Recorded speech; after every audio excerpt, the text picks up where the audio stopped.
to the king!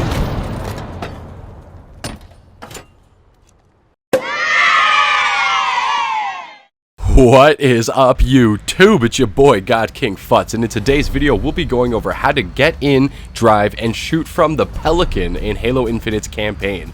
No mods necessary, anybody could do this, even on the Xbox. The glitch is super easy to do, and the simple fact that you can actually hop in the Pelican just by holding X in the right spot reminds me that 343 has plenty of kick-ass Halo content coming down the line in the future, and they're not done surprising us. So without further ado, let's get into it. Into the video, not the Pelican. Well, we're gonna get into the Pelican too. Whatever, just stay tuned. So to start the glitch off, you're going to want to make your way to any of the FOBs across the game, and then you're going to want to call the Pelican by requesting a vehicle. You don't have to be at any certain point in the game, just get to an FOB and call in any vehicle. The mongoose will work.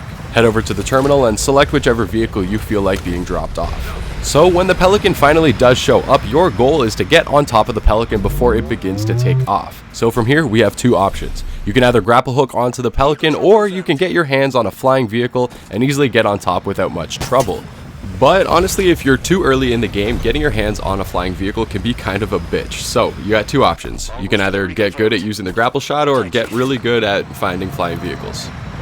Like I said, either method will work, but we know that your boy Futz is a super sweaty tryhard, so I'm going to be using the grapple hook because it is a lot faster than trying to find a flying vehicle. I'll throw a link in the description to a movement guide that I'll be releasing soon, so make sure you subscribe to the channel for more kick-ass content like that in the future.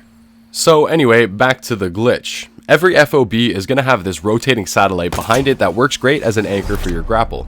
A handy tip for the grappling hook is to use the right stick to look in the direction that you want to travel. Intuitively, you may be using the left stick to move around, but physically looking in the direction you want to go is going to be the best bet. I like to tilt the right stick to the right to avoid the pole, then as you go around the pole, tilt the right stick up to actually launch yourself in the air, avoiding all the geometry of the actual satellite pole. Now, you're going to want to move quickly because if the Pelican starts to take off while you're standing on it, it will insta-kill you. You're going to want to make your way over to the cockpit and hold X standing right over the cockpit to actually get into the Pelican.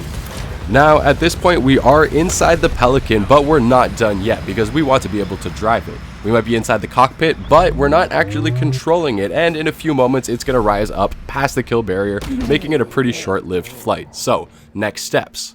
You'll want to immediately bring up the pause menu and end your game. This will take you back to the main menu, and when you're in the main menu, hitting continue on the campaign screen will bring you back into the exact game that you were.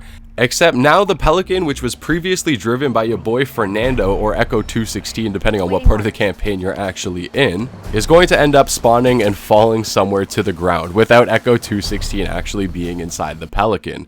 Now it's going to act like any other vehicle in the game, meaning it is essentially ours for the taking. So what you want to do is head back over to the cockpit and hold X to take control. From here, the Pelican is yours, but there are a couple of things to note. For one, you can't really shoot the Pelican's guns. However, getting out of the Pelican actually places you inside the cockpit, and allowing you to shoot through the front of the Pelican, it kind of gives you a little bit of a Pelican gun, but it's only going to let you shoot the guns that you have on your person. Another thing to note is that you won't actually be able to leave the area that you're currently in. Soft barriers will prevent the Pelican from leaving, and even if you have the area unlocked, flying up to these soft barriers starts a countdown that you can't actually see on screen. When the countdown gets to 0, that's it, you're dead. So you want to stay in the area where you pick up the Pelican.